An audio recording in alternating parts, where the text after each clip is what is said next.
We're super fortunate to have so many people who are an important part of our history here today. And I also wanted to just recognize we have somebody here who was the last student director before we became, before we became more of a year-round organization, and he's also a board chair some years ago, and that's Andre Washington, who's over there in the back of the room. You can raise your hand.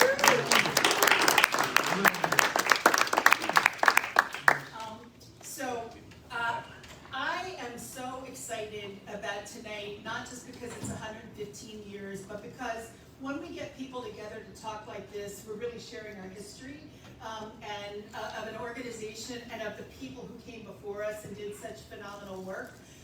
And mostly, I think we focus, when we think about this, we focus on impact. Before I say a couple more words, I do just want to say that the community room is T-coil enabled. So if you have a T-coil enabled device, please feel free to switch them on at this time. And if you don't have a T-coil enabled device but would like to use one of the headsets, we've made some available at the back of the room, so please just let us know. And again, the library has just been such an amazing partner in this whole, in putting together this event now and just in general in the Princeton community, so thank you for that. So we're really here tonight to talk about impact. And you know, people's experiences tell you the impact in their own particular way, as only folks who've been to Blairstown can tell you about what it was like. And all of the folks up here have been to Blairstown. But what I want to say, I just want to share a really quick story about impact with you that just made me feel like every single day, no matter how easy or how hard it was, had been worth it. My colleague, Mark DiBiase, who's here over at the front table, he is our Vice President of Programs, and he was telling me about this amazing guy he met from Harlem Academy. Harlem Academy's been coming to us for a number of years. They serve mostly young people of color in New York City, an independent school, and their head of school and founder had gone to an outdoor center at a school when he was kind of growing up, and he understands the value of the program. And his number two, who was, you know, the assistant head of school, and also, by the way, in a room full of slackers, you can appreciate this, he was also a neuroscientist, by the way, love that. And he was so inspiring, and Mark said, you gotta meet this guy, he's amazing, he can like just command this group of middle schoolers like that, with just like a little like weird sound in his voice. You want to do it, Mark? Not right now. But more importantly, I did meet them. I was driving off campus, and the two of them were going around looking at how all the groups of their middle school students were doing. It's raining, but they take like 15 or 20 minutes to talk to me. I'm in the comfort of my car, but they're standing out in the like drizzling rain, kind of like today. But the best thing was that he said, you know, here's the thing about Blairstown, we're a different school after we get back from Blairstown. And that, I mean, even now, my heart is like, well, you know, we have a little like, you know, love kind of thing. Like, it was, that's how, that is, people are going to tell their own stories about Blairstown, but that's the kind of power that the place and the amazing people who work there and the amazing people who take risks and go there do. So, without further ado, I'm going to introduce both our moderator and our panelists. And our moderator is none other than Chris Van Buren. He's in the middle. And Chris has a long history with PBC, which began back in 1982 and 83 when he was undergraduate at Princeton University. He worked for the Princeton-Blairstown Center, and he currently serves as the vice chair of our board. Chris holds a bachelor's degree from Princeton University in electrical engineering and computer science, and he holds a master's in engineering from Stevens Institute of Technology. He has over 30 years of experience in financial services in organizations, and he has been a truly valued member of our board of trustees. And then I'm going to start over here.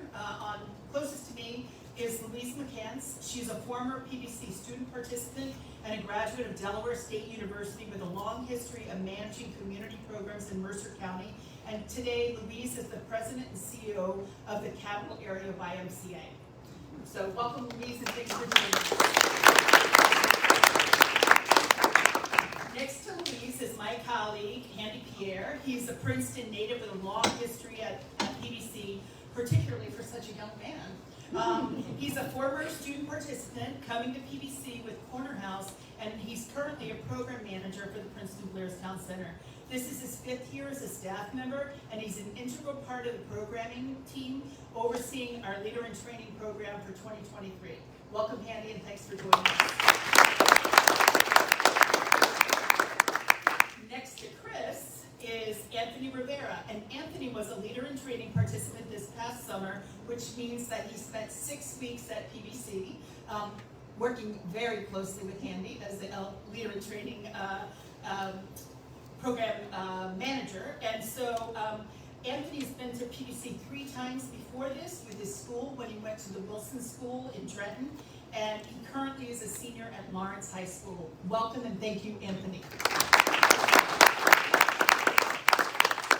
And finally, I'm so happy to introduce Patricia Planter, who is a Trenton native who grew up in the foster care system. Patricia developed a passion for and expertise in parent advocacy.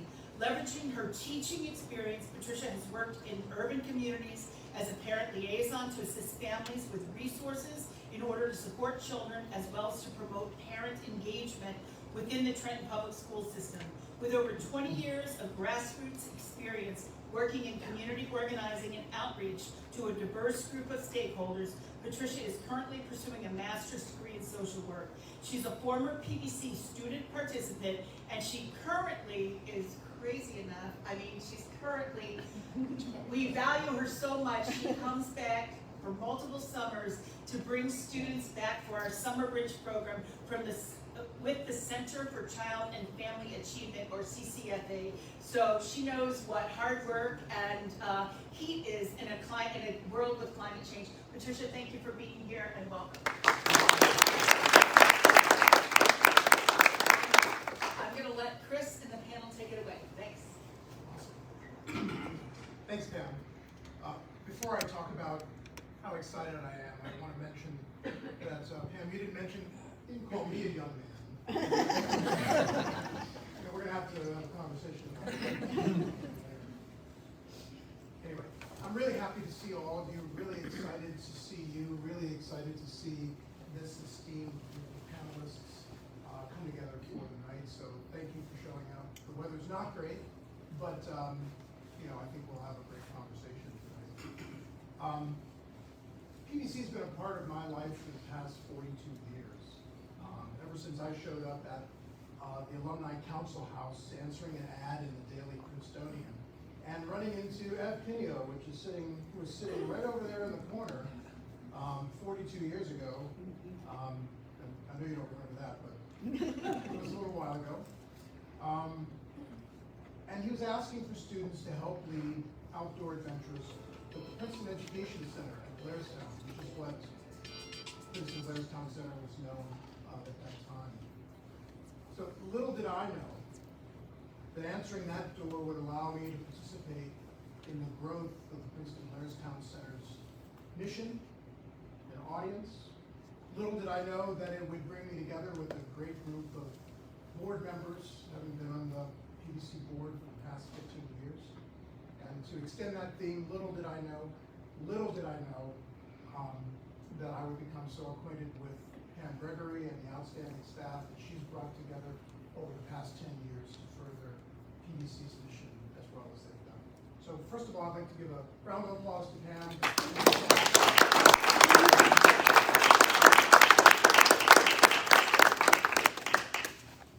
So now that we've finished the little that I know part,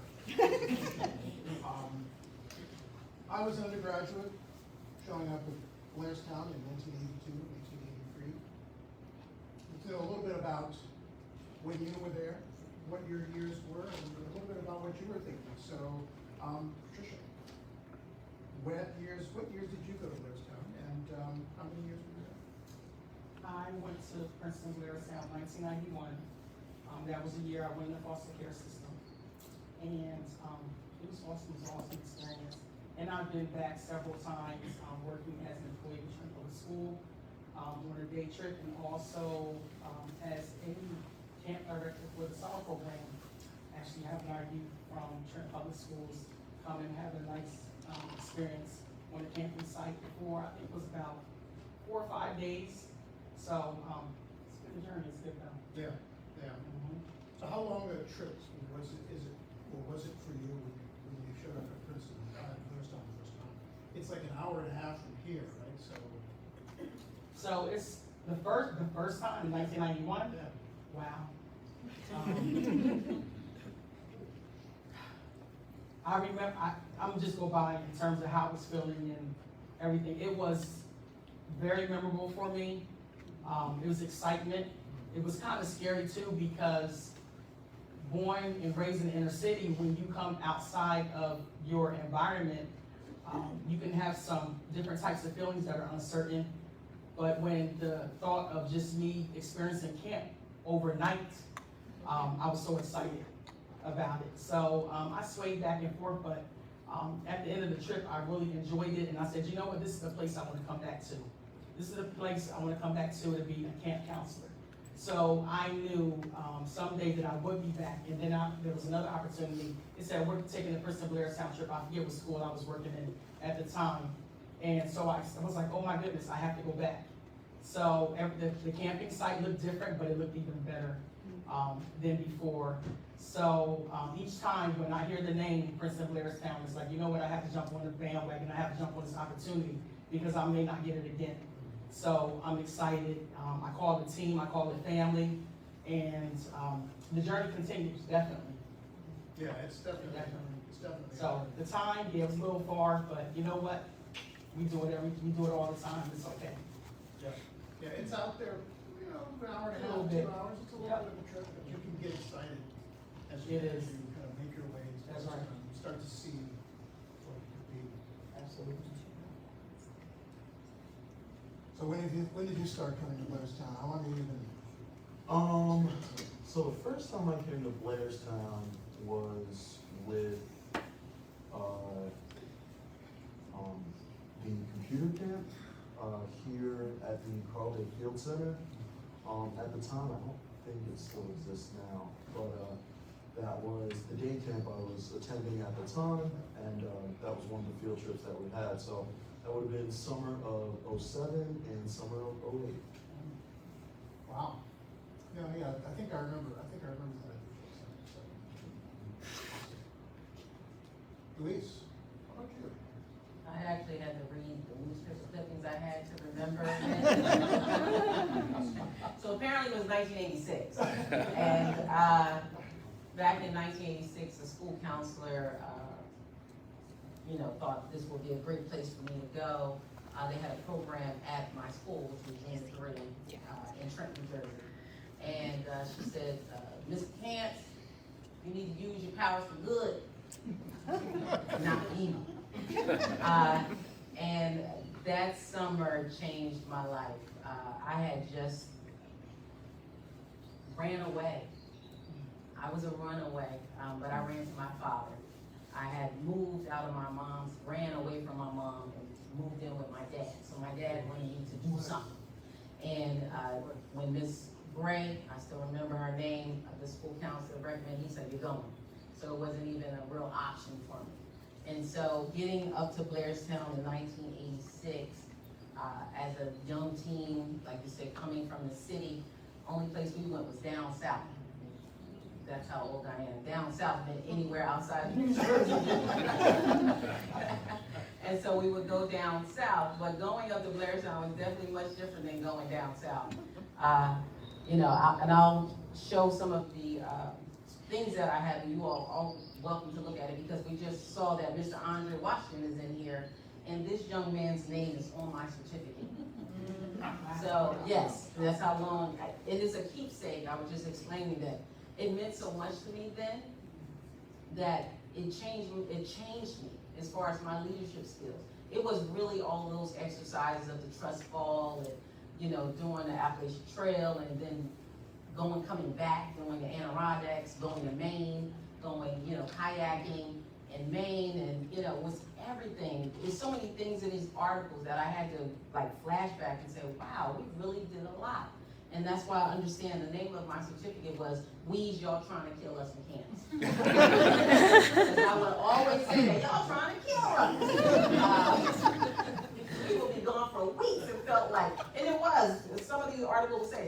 2-week trip. Like, we were gone. And we would come back not only for the summer, but we were also there all year long, coming to Blairstown, coming up here to Princeton as part of this program. So it made a huge impact on my life and really helped to develop my leadership skills. So they was trying to kill us. And I actually fought, I led a little rebel, a little cohort of runaways of saying, because they wasn't feeding us meat. Back then, there was no meat ever served, only on the last day of camp. And we didn't have electricity in the campus.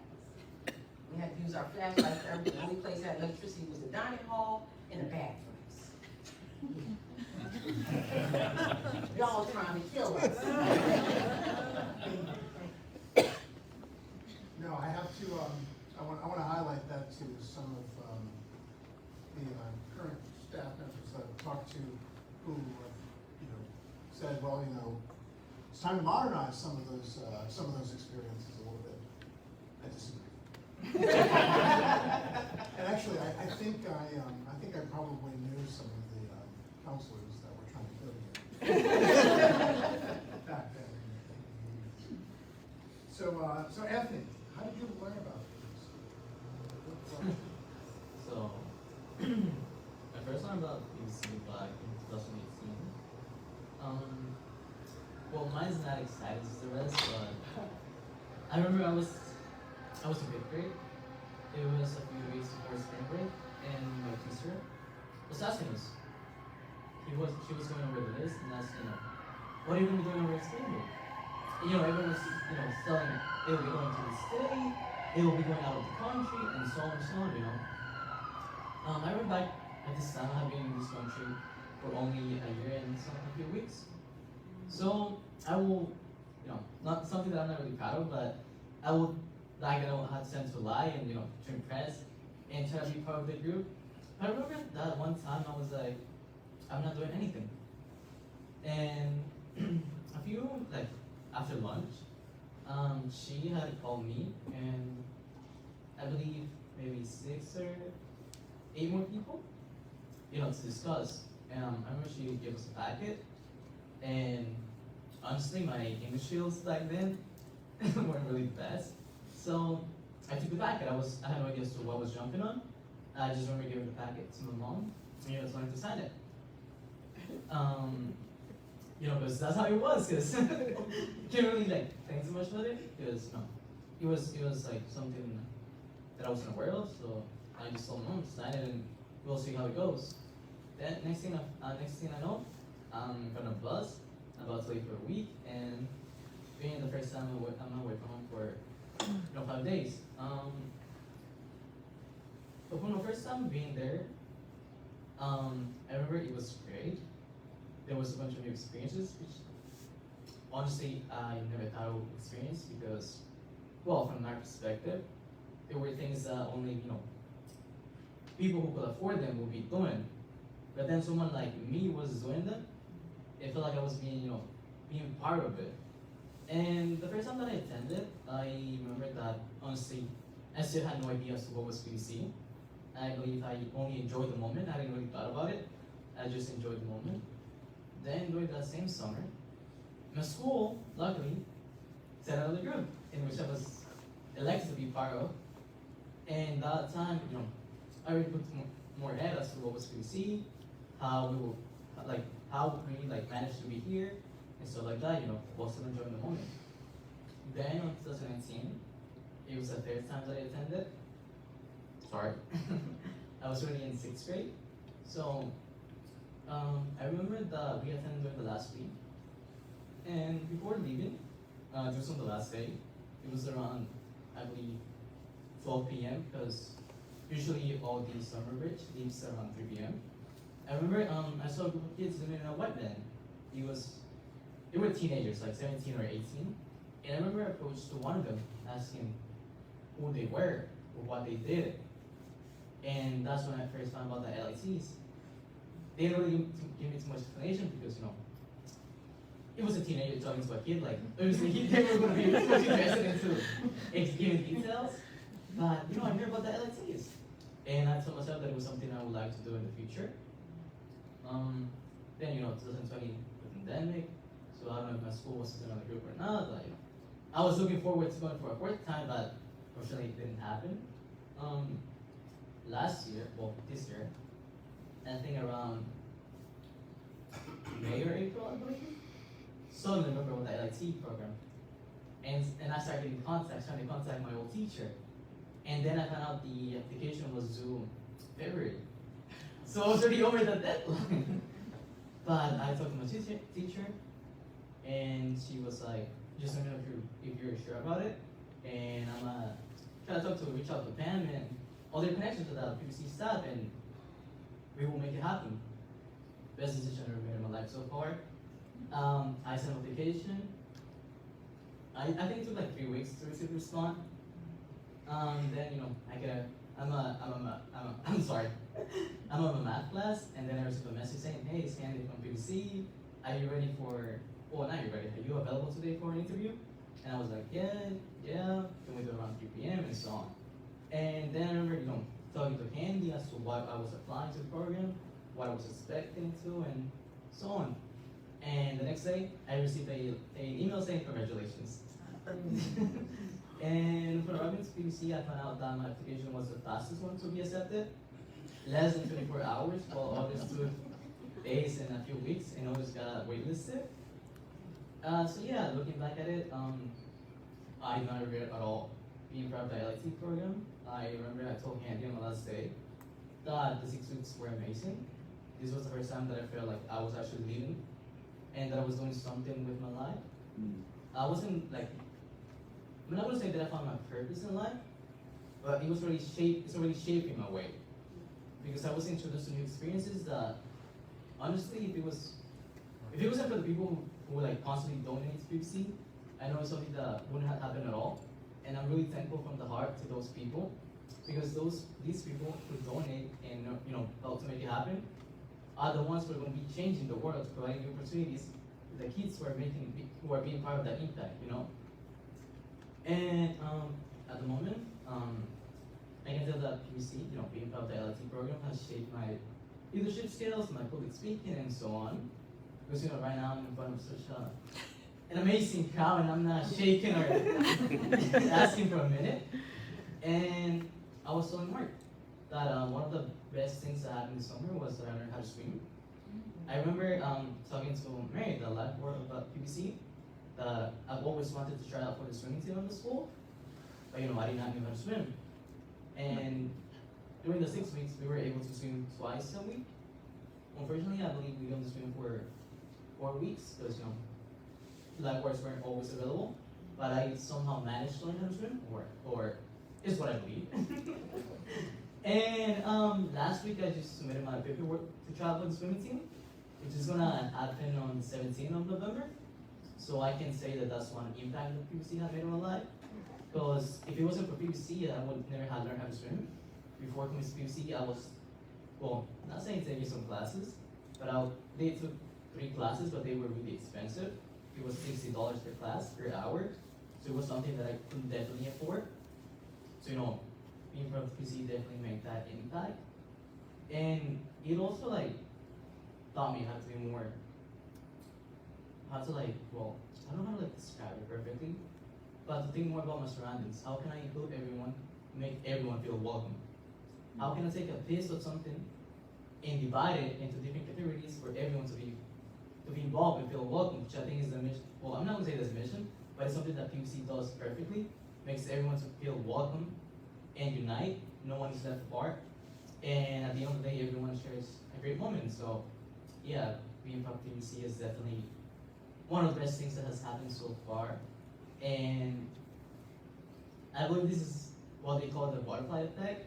Because I know back then in 5th grade, I had lied to my teacher and maybe be like, "Oh yeah, I'm going to New York for the spring week." I would never have given the opportunity to be part of PBC, and today I will be sitting in front of all of you. So.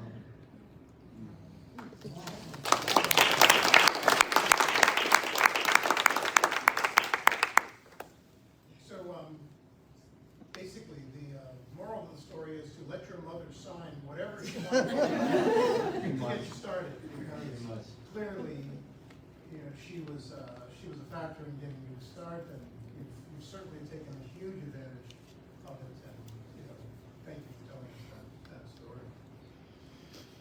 Louise, tell us a little bit about some of your most memorable experiences at BBC.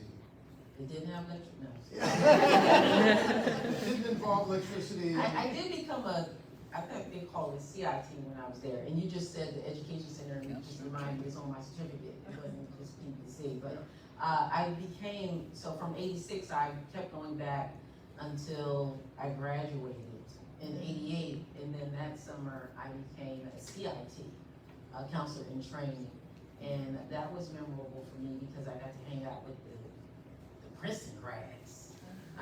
And because all the counselors were, you know, from the university and recent graduates. And so I got to really bond with them, as well as, of course, work with the young people that were coming from the city, kind of getting them comfortable.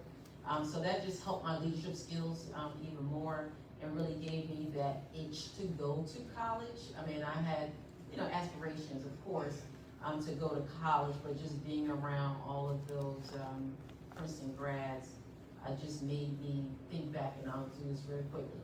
When I was younger, 10 years old, I was in 5th grade, Brooke Shields went here. Remember when Brooke Shields went here? And my grandma used to clean one of the dorms, and she brought me to work with her one night, and we saw Brooke Shields. And so that was like exciting to me. And my grandmother said to me, one day you can come to this school. And she was cleaning the dorms. And she said, one day you can come to this school. And fast forward to being around these Princeton grads, didn't make me want to go to Princeton. But it did not. But it did make me want to make sure I pursue my education, and that made me, you know, pursue and go to Delaware State University at HBCU. Absolutely. All right. No, that's an awesome story. Actually, my step-grandfather worked here at Princeton. I didn't actually meet him until I came here for school. And, you know, we had a nice conversation along the lines of, so glad you're here. You know, so that's a good story. Most memorable experience. Maybe you're still having it. Maybe it's up here with us. Well, I'll certainly say the leader in training program has been one of my most memorable experiences at PBC. But looking back as a participant, what I remember most is I always had the idea that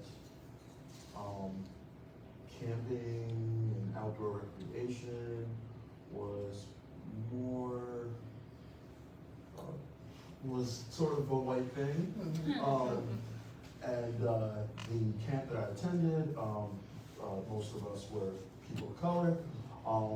And I remember being surprised getting off that bus at BBC and seeing other counselors that looked like me. So that was the first thing. And that made me realize that, oh, outdoor education, outdoor recreation is for me. You know, I found it to be, I always thought it was something that, I guess kind of to Anthony's point, if you had more money, maybe you'd be more, just I thought it was more of just a white thing, for lack of better words. So it was really nice to meet other facilitators who looked like me. Getting exposed to climbing.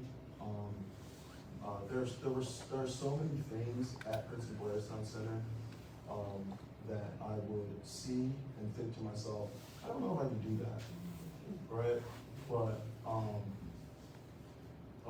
with the support of the facilitators and the team that you come with, you give it a try.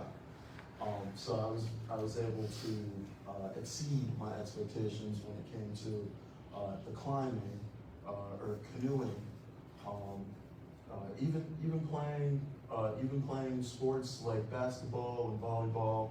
I really enjoyed having those unique experiences. I remember long nights on the cabin porches as well, having some really good conversations with my friends and other counselors. Yeah, I'd say those are some of my most memorable experiences at PBC. No, it's great that you relate those things, and I'll let you know, it's kind of, I think, pretty obvious that the counselors themselves were learning so much about themselves being at Blairstown, understanding, you know, what is leadership, you know, what can I learn from everyone around me, so that Blairstown creates such an awesome learning environment for everyone who's there. That I think that's a great memory and a memorable experience for all of us. So many memorable experiences. But one thing I would like to say before I go into that is we have a lot in common. My dad was a chef. My biological father was a chef at Princeton University for 17 years. Brooke Shields was one of the college students who he serviced.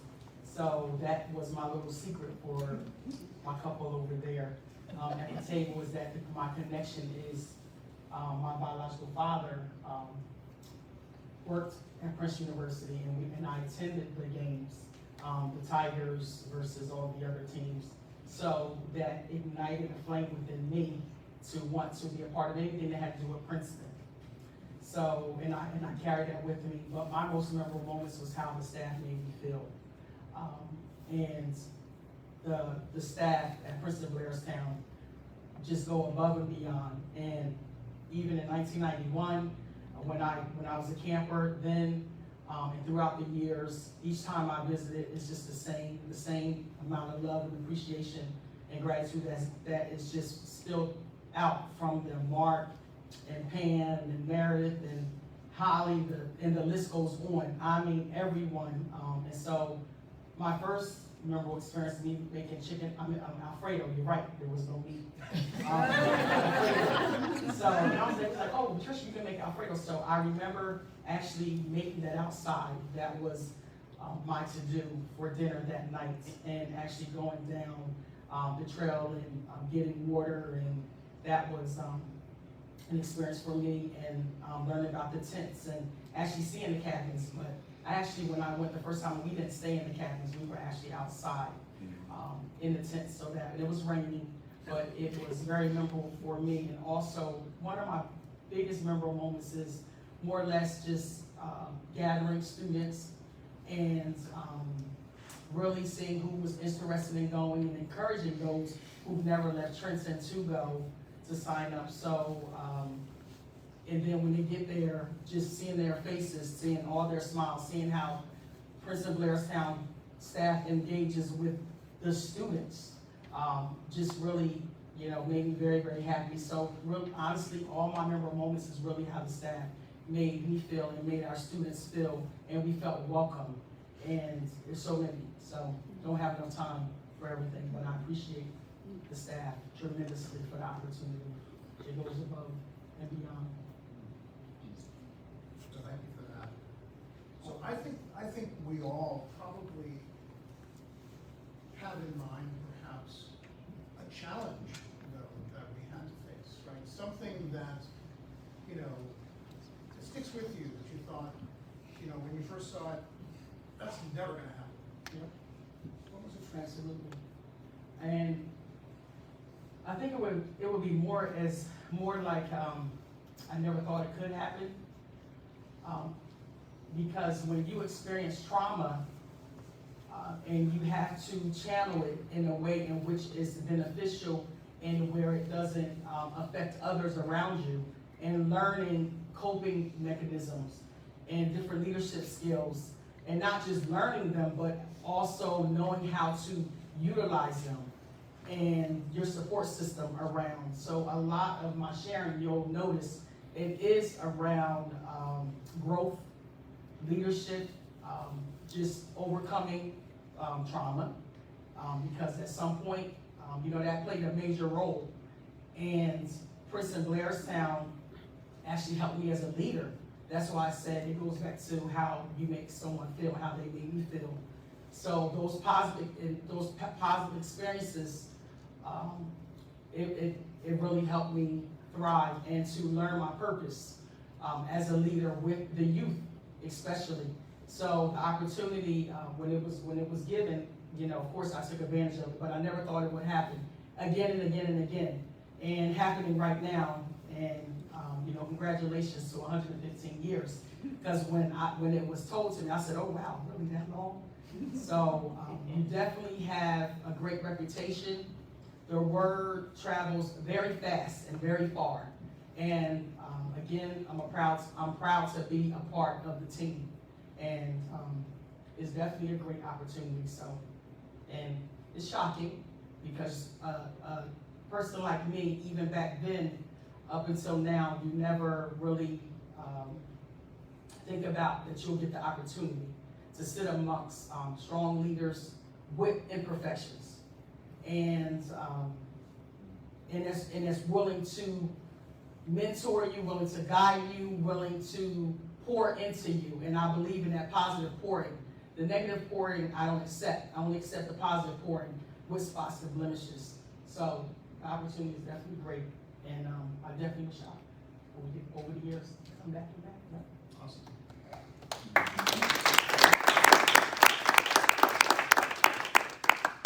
Louise, challenge.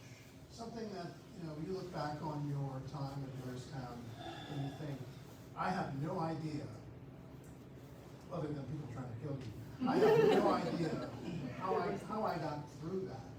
I have proof. These articles, there's a rock right and this kayak, all right? We were in Maine, where the whales are. Okay? We heard whales off in the distance because we were out there break of dawn, trying to get from one spot to the next. And if anybody ever recall, they would drop you in one place, and you had to get to the other place. So the challenge for me was always pushing myself. Always pushing myself, because number one, I'm not going to lose. That's still my thing. I will not lose. Meaning, I'm not going to be the last one to come in. I'm not going to be the last one finishing that hike. I'm not going to be the last one getting to the top of that mountain. And so that really did push me, give me that inner strength. And I tell this even, as I worked with the school kids and everything, I'll always say, finish strong. Finish strong. And kids to this day still remember me for saying that, because it does take that inner encouragement in teaching kids how to motivate themselves. Because when you get dropped off, it's no going back. It was no going back. You had to go through it. And so that definitely was a challenge for me, because I've never, of course, no one just dropped me in the middle of, Adirondack mountains and say, you gotta hike 10 miles before you get to camp to go sleep, and go sleep with lay on some rocks. But it did teach me a lot. It taught me a lot about being strong and pushing forward and giving, and that leadership quality of, like she said, bringing everybody else along, as well as encouraging others. So it really did help my leadership qualities. And I appreciate that. When I talked to Pam, I said, this was the reason. I can point to those summers that built me into the leader that I am today. And so it just keep pushing me forward. And my challenges now is to keep doing that for others. Because when I heard you couldn't swim, that grimaced me like, oh man, what can I do to help youth be able to accomplish different things? And so the challenge is always trying to push further and further to help bring everybody along. It's the achievement of those hurdles, one after one, that builds that confidence that you take forward. Challenges. A challenge. As a participant, I remember working on some of the on some of our elements around our property, in a small facilitation group. And I remember having, a lot of trouble, with some of the activities. And I think that was the first time that, I had been a part of like a proper debrief after an activity. I think, I wanna say that was the first time I really reflected, about the process. So that was something that, stuck with me, that knowing that, we were, we're successful in completing these activities, but it is more than just completing the activity. How did we, complete the activity, and how did we work as a group? Those are things I really, I never really had an opportunity to think about before coming to PBC. So that definitely stuck with me. Like, hey, like we we're able to be successful, but what are some things that we can improve upon? How can we be better as a team as well? And how can we support each other during the process? We all have different strengths and different weaknesses. How can we come together as a strong unit? No, that's great. That's great. Learning teamwork is a requirement when you've been asked to climb that thing or jump off that thing or Yes. any of the other things that we've been asked to do in Blairstown. Anthony, you spoke so well about your journey from when your mother signed that piece of paper to now. So talk to us a little bit about what you'd like to do next. I mean, what do you see on the horizon for you, given the journey that you're taking on? Honestly, that's a great question. And I don't think I can provide an answer to that. I was talking to, honestly, I'm sorry if I don't remember your names, but when I was eating, I was talking to people on the table, and they were asking me, what are you going to do after high school? And I told them, I'm going to take a gap year to explore new versions of me and see what I would like to do. And I told them, I'm not really worried about it too much, because I believe that life is all about taking the chances. Because for an instance, last week, I was taking a class. Now I'm here talking to great people.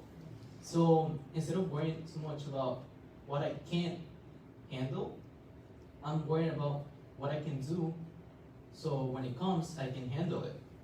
So honestly, I don't know where I'm gonna be in the next year, 2 years, but I know that wherever I land at is the right decision that I took. So I hope that can answer your question. No, that's great. That's great. You have a wide open universe of things to be doing. That's awesome.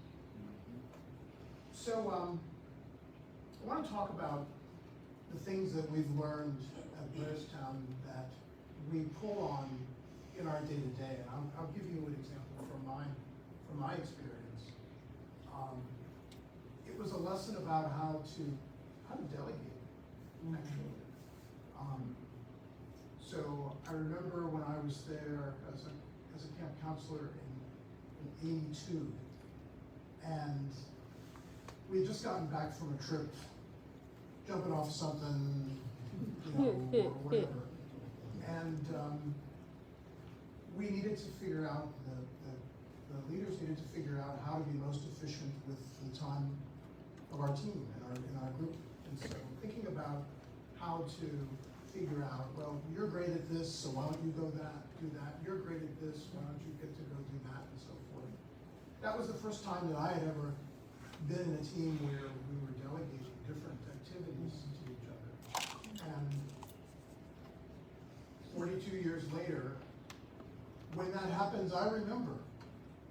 You kind of remember the things that you did when you were young. These were the first time you'd done something. And I remember that feeling of, how to share the work and trust the people that you work with as a team. and so forth. So talk to me a little bit about what you learned at Blairstown gets to your day to day. I mean, when you wake up in the morning, you know, you may not think about something specifically from Blairstown, but what helps you in the day to day that you might have taken from your Blairstown? I would say not focusing on the weakness or on the things that I'm not as good at, but more or less to focus on the positive things that I'm good at. It does create a certain level of self-esteem. And the things that I'm not good at, I try to find a solution to that. So those things, whether it's a mentor, I call my therapist, whoever it may be, as a resource to help me with that. So I really focus on looking in the mirror at myself and seeing how I can improve on being a better person and how can I help someone else with it. So, and also being able to relate to my environment and also protect my environment, which is me, not only my job, but seeing how I can improve. And when I realized that, just growing and going through different experiences about accountability and saying, you know, yes, I can do this. Yes, I can be better. Yes, I can improve. And even though I struggle in this area, but I got to figure out a way how to make it better so that my mind doesn't always gravitate towards the negative, but more or less gravitates towards the positive. So that's what it would be. It would just be, it would be self-improvement, it would be accountability. Looking in the mirror. That's my everyday. That's great. That's great. What do you think? Every day. A couple things. I think first, coming into whatever challenge or whatever is in front of you, positively. I know from my experience at Princeton-Blairstown Center, our facilitators have always treated us with support and positivity, you know, with that experience, I find that, you know, attitude can be half of the battle when it comes to a challenge. So I try to do my best to make sure that I'm approaching things as positively as I can, and with the people I may be working with as well. And then secondly, I would say this is something I continue to carry with me, is having the assumption of goodwill, especially when having harder, tougher conversations, knowing that you know, someone may say something that you may not agree with. It can even offend you, but you know, trying to do your best to maybe understand where they may be coming from, and that their intent sometimes isn't to offend you, and you know, that's important in order to move conversation along. No, that's great. Positive intent.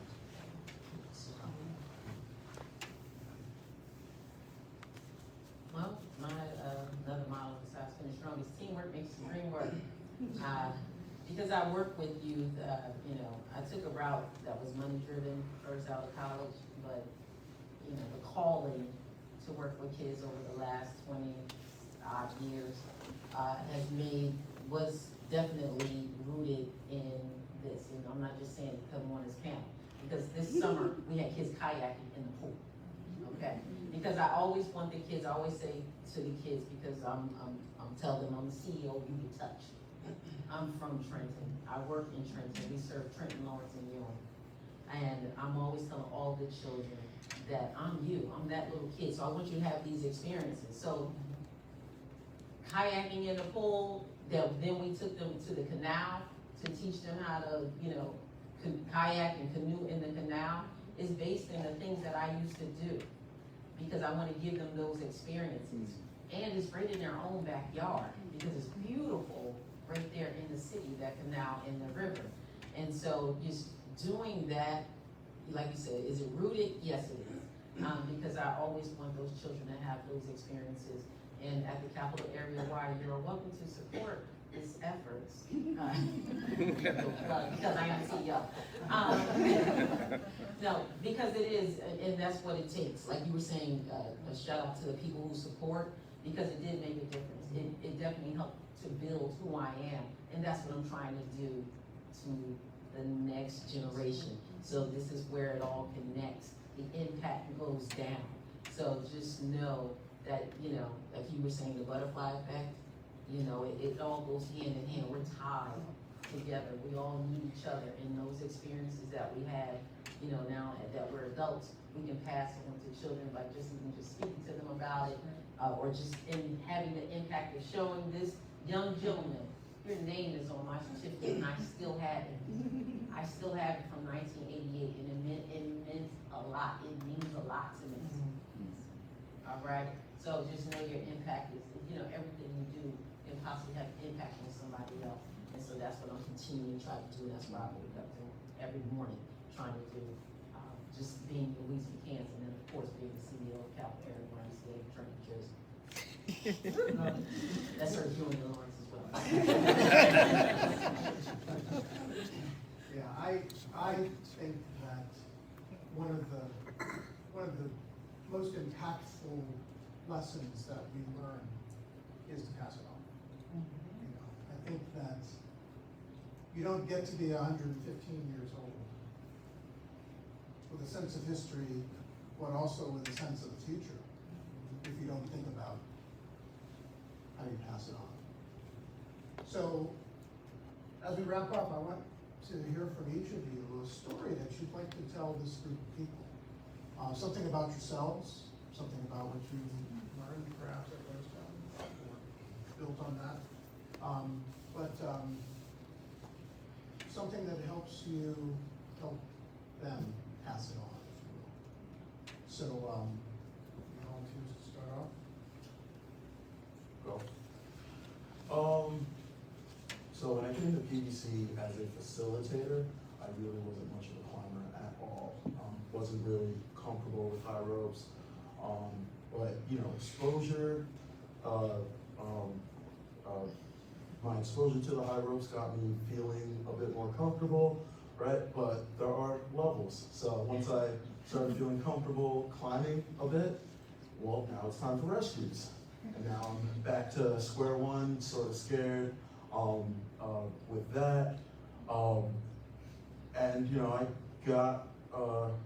I'm still a little uncomfortable with the rescues, but I feel much better about it, and it made me realize that I am more limitless than I think.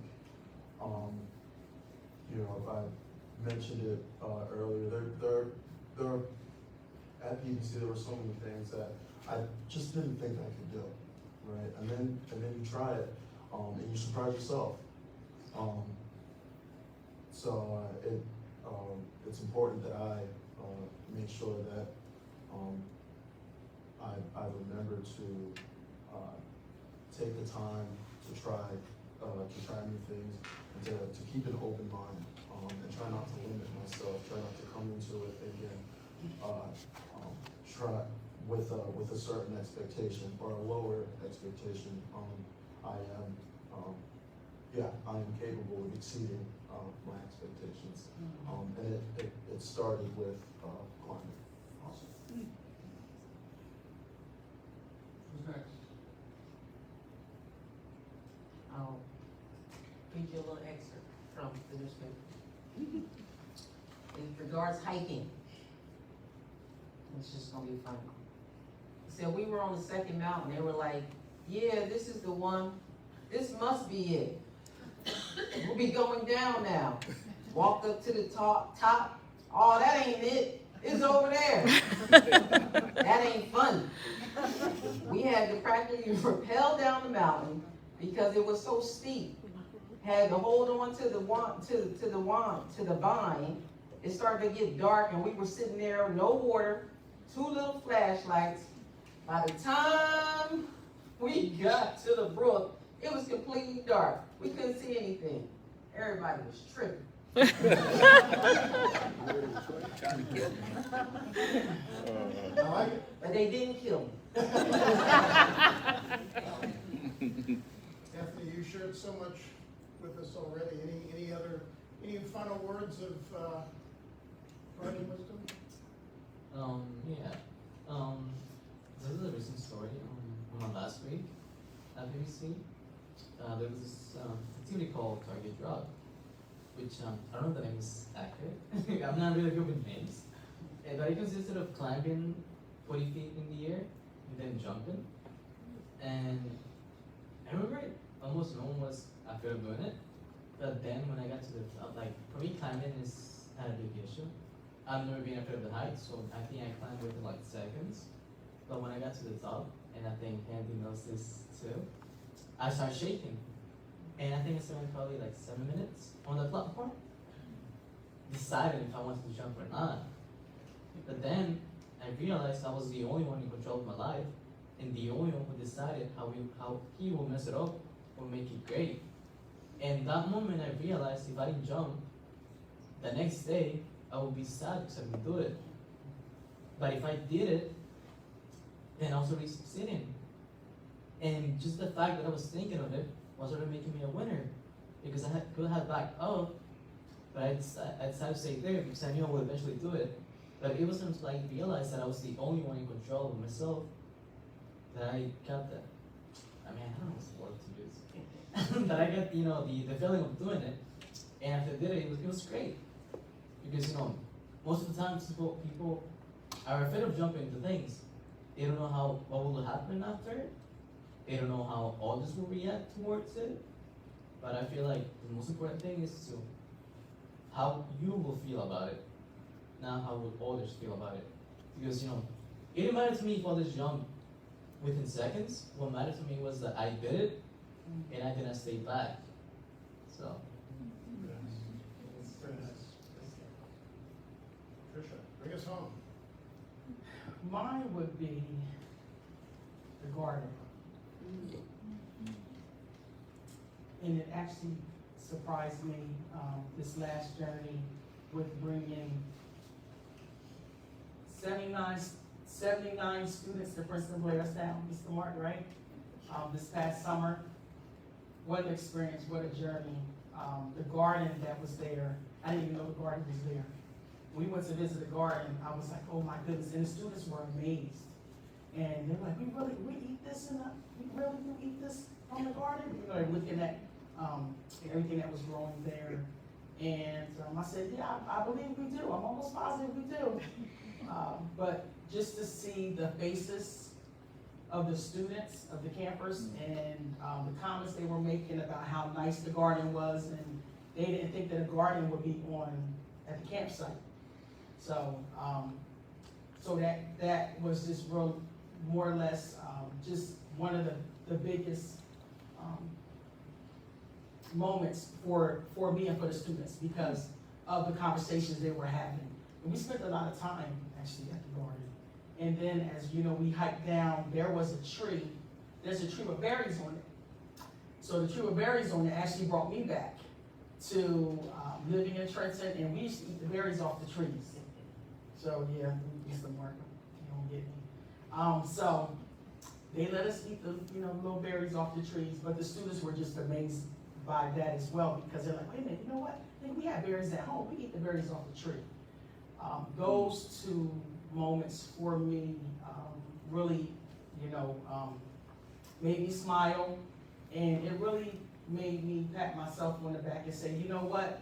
This was a great idea, and this is a great opportunity that you've given me and the students at Jefferson School and Sprout U. And thank you to Ms. Wanda because she definitely makes sure she advocates and makes it happen. So, and opportunity, I will leave you with. Opportunity is something that not everyone is going to have, and not every place or every organization will have the resources for everyone to go. And it was a very important task for me to look at every individual student, look at their life, look at decisions they made. We had a couple of hiccups, but it was good though. It was a good experience. And say, you know what? For me to be in charge of giving the student an opportunity, that was a big task for me. No regrets, and I'll keep doing it over and over and over and over again. But opportunity will be one of the words I will leave everyone with is thank you for the opportunity for our students who never leave where they live to experience nature and different leadership skills, and also to find their strengths within them in terms of who knows a little boy never knew that he could do rock climbing. And I'm sending photos to the parents saying, hey, you know, look at your child climbing up, doing rock climbing and everything. I mean, it was even for the parents, was an experience for them as well. So that's what I would leave you with, this opportunity. And also, most of all, is to have fun. Have fun, enjoy life. Enjoy life, have fun, because the students and myself, we definitely have a lot of fun with all the different activities, and we learn about the history, and we love on each other, and more or less accept each other, and learn, and find something that you can relate to the students and the staff. So there will be that opportunity and have fun.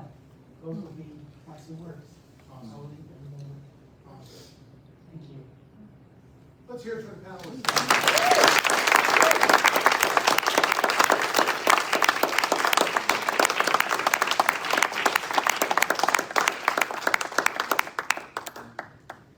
Well, I just want to say, if you didn't have a napkin or a Kleenex with you at least once during the panel, you actually, you probably still have a tear to wipe off, because, wow, having met each person over the past couple of years, I knew that they each had powerful stories, and but together, you blew it out of the water in talking about the impact that PBC has on you and that you have on other people now.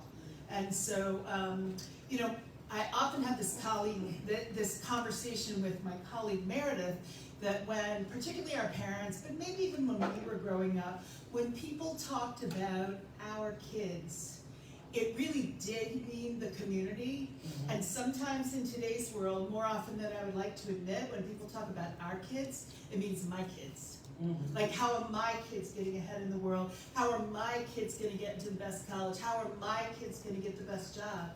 But if we don't provide opportunities for all kids,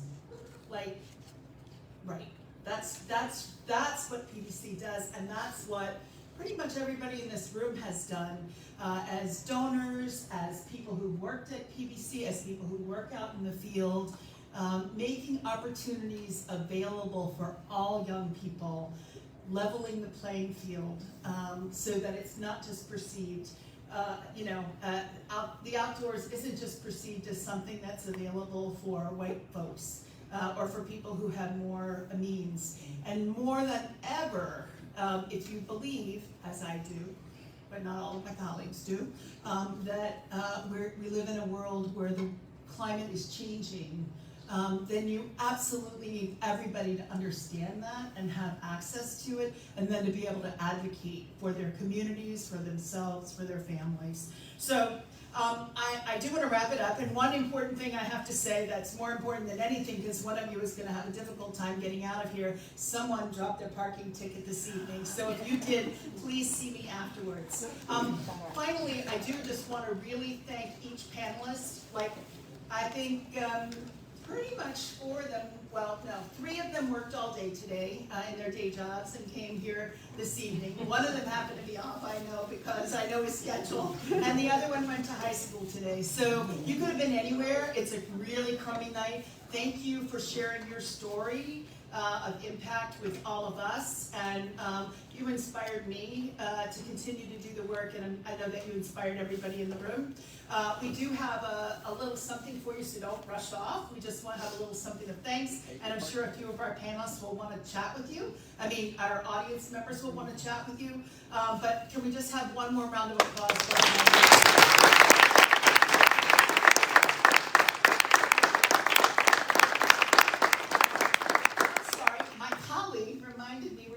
Q&A. Does anybody have any questions that they did not have answered, or that they would like to ask any of our panelists that our esteemed moderator did not already do a fabulous job of?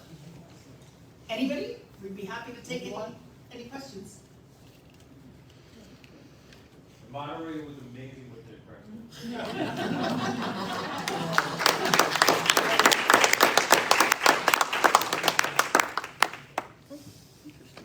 What's your most, I'll ask a question to start it off, maybe other people will. What is your favorite spot at Blairstown? I know I have a favorite spot, but other people might also. Looks like you want to start, Patricia? You know what? My favorite spot is the pavilion. I love the pavilion. And I think it has a lot to do with the fact that my husband built me a pergola last summer. And so I just love it. I love the echo. I love the way the voices come through when you sit underneath the pavilion in the rocking chair. I believe it's the rocking chair. And I just think it's so intimate. I love it. That's my favorite. That's a lovely place, and I'm going to tell you a little secret I learned during COVID when I sat outside, and so nobody could give me anything, and vice versa. It's the coolest spot, literally the coolest spot. It always has a little breeze coming through on the hottest day, so I can see why you love it. Anthony, how about you? What's your favorite spot at PBC? Man, that's a great question. My favorite spot will probably be Friends.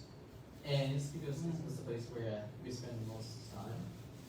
And I'm gonna share more story because I got 1,000 stories to share. On the last week, we played hide and seek sometimes. And I remember everyone was sharing, stories of hiking, swimming, kayaking, etc.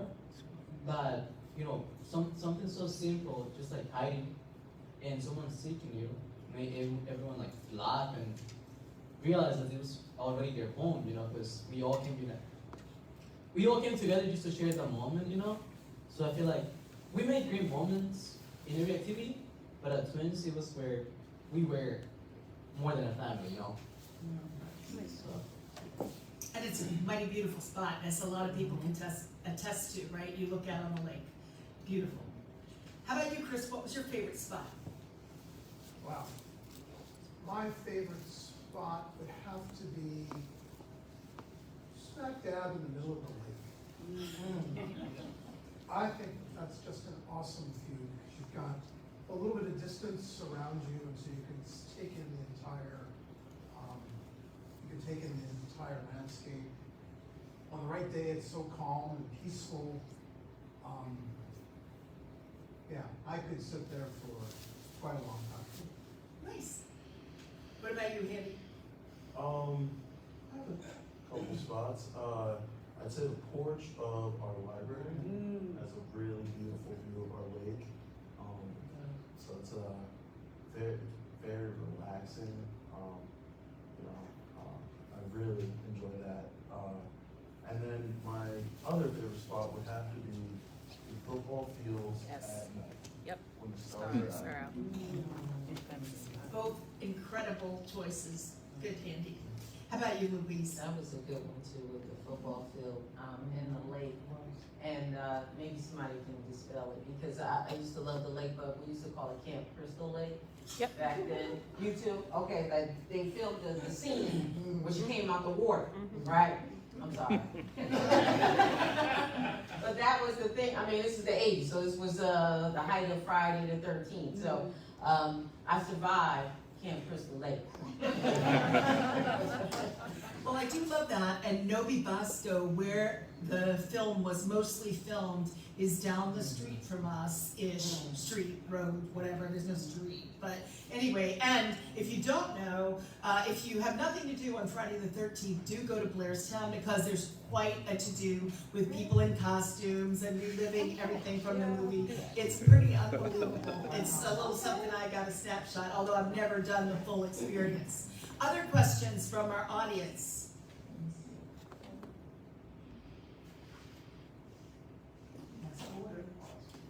Warren? Yeah, good question. What did your friends think of your experience this summer? Wait, outside friends or? Now, your high school friends, like based on what they did versus what you did, what did they say? Well, I don't really talk about programs so much to my friends because honestly, I don't want to like vote or anything, but honestly, it's not like their interest. That's why it's like PVC is more of my personal choice. I know it's something they would choose, but I have told some of them that it was great, and they being glad that it was a place in which I was comfortable and I enjoy spending most of my summer. So.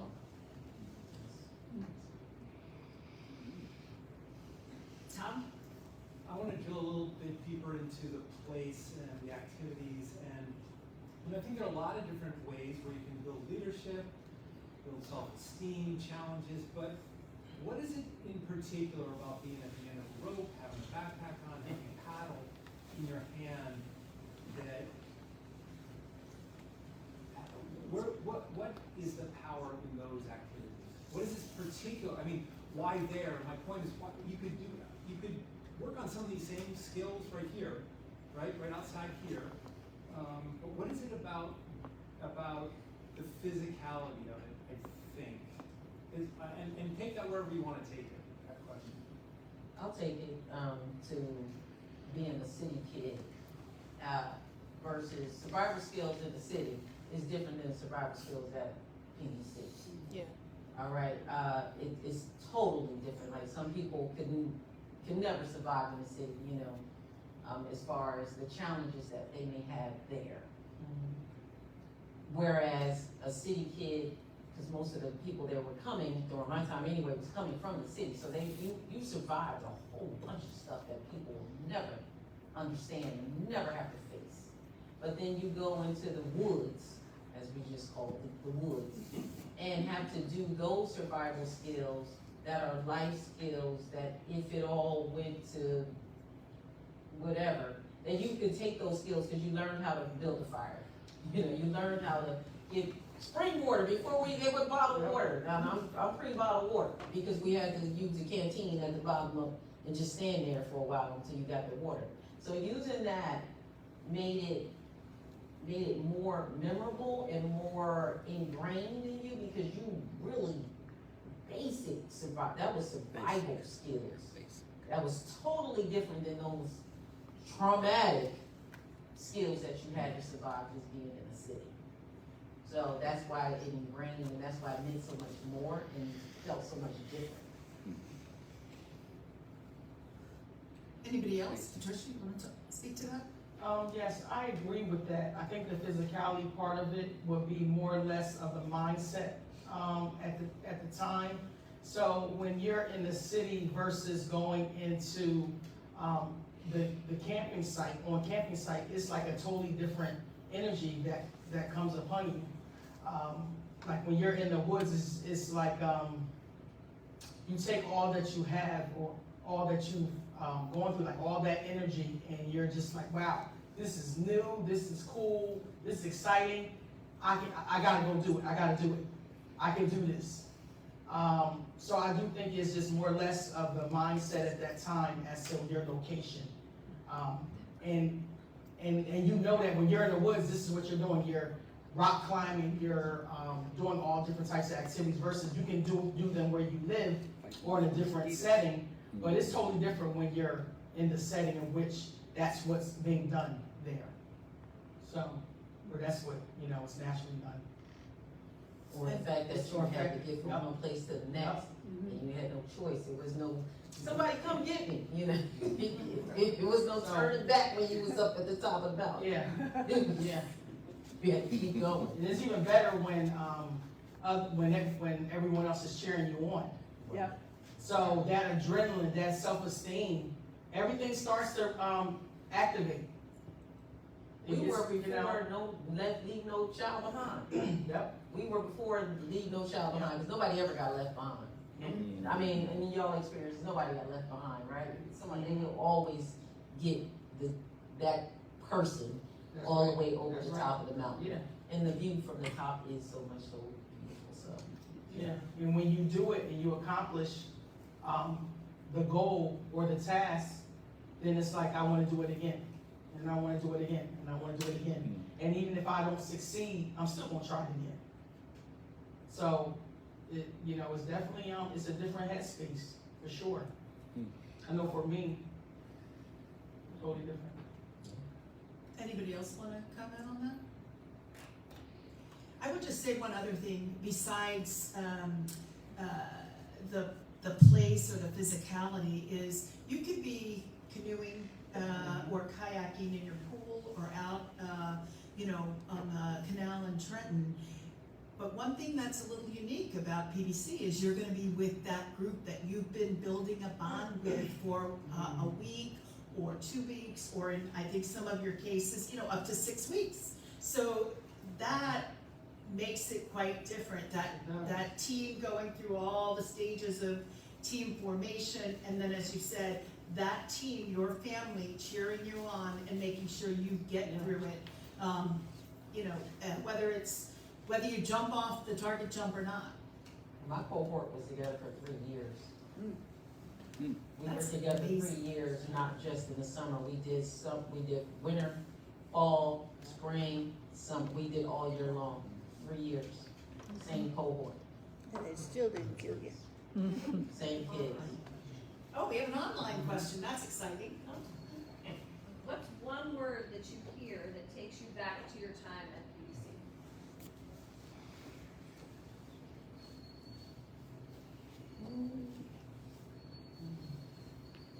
It's canoeing. I mean, that was the foundation of, you know, because we have canoes at the Y, so we teach the kids to canoe.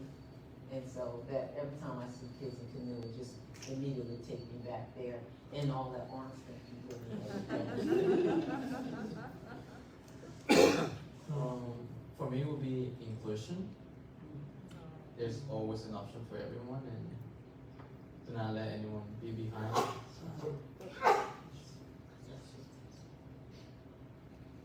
Chris, Patricia? Mine's always gonna be that one word, opportunity. It's gonna go back to opportunity again. That's what it takes, it's always gonna take me back because of, having low self-esteem. You know, and, everything goes back, it's just gonna continue to go back, and I can't stress it enough. That opportunity does matter, because opportunity can be very beneficial for growth. And when I see anyone that mentions, hey, I'm going to PBC, it's like, wow, that's an opportunity. So, the culture, it's a different culture there too. And the culture is the culture that was a missing piece to my puzzle. And that's the love, the compassion, but that's patience. The staff there has a lot of patience. And it mattered to me that I have someone that's not screaming and hollering at me, and they're actually taking the time out to listen to me. And I don't feel embarrassed about asking a question. And, you know, so again, it's all about how you make me feel. You know, and no place is perfect. We know that no place is perfect, but it's majority rules is what they stand for, and it still goes back to opportunity. Anything bring you back, Chris? Yeah, I would say the word for me is exploration. Every time I drive down the rock road from the street or the road or whatever that is, you know, you drive past the cabins, you drive past the lake, you show up at the circle and you think, I wonder what's gonna happen next. You know, in a good way. And it's always been for me, it's always been a place where you can go and spend time on the lake, you can spend time at Twins, you can spend time on the football field or on some high ropes course, and, you know, it's always an exploration, if not just of what's around you, then of you. Well, thanks. I am going to wrap it up now, but I also want to say, like, just how exciting it is. I mean, when you think about who's been a part of this, I didn't meet a lot of them, but I've met some pretty amazing ones from the 1940s who are here tonight, to the 1950s who were here tonight, to definitely the 80s. Well, the 70s are here, I think, over on Facebook. Or at least their daughter is. But the 80s, the 90s, the 2000s, and current day. And yes, you know, I loved when, I don't know if you were really watching the video that one of our trustees put together, but it says the first 115 years. So I love it that we're looking at what the next 115 are gonna look like. And it's really because of you, our supporters, board members, cheerleaders, students, staff, etc., who make this a unique community. I do just want to thank Anna Katz, who organized this whole event today. And I also, once again, want to thank the library, who did such a beautiful job, and what a gem and a shining light it is in the Princeton community. So thanks. Thanks for coming this evening, and we look forward to seeing you at, you know, someday next year when we're 116. Yes.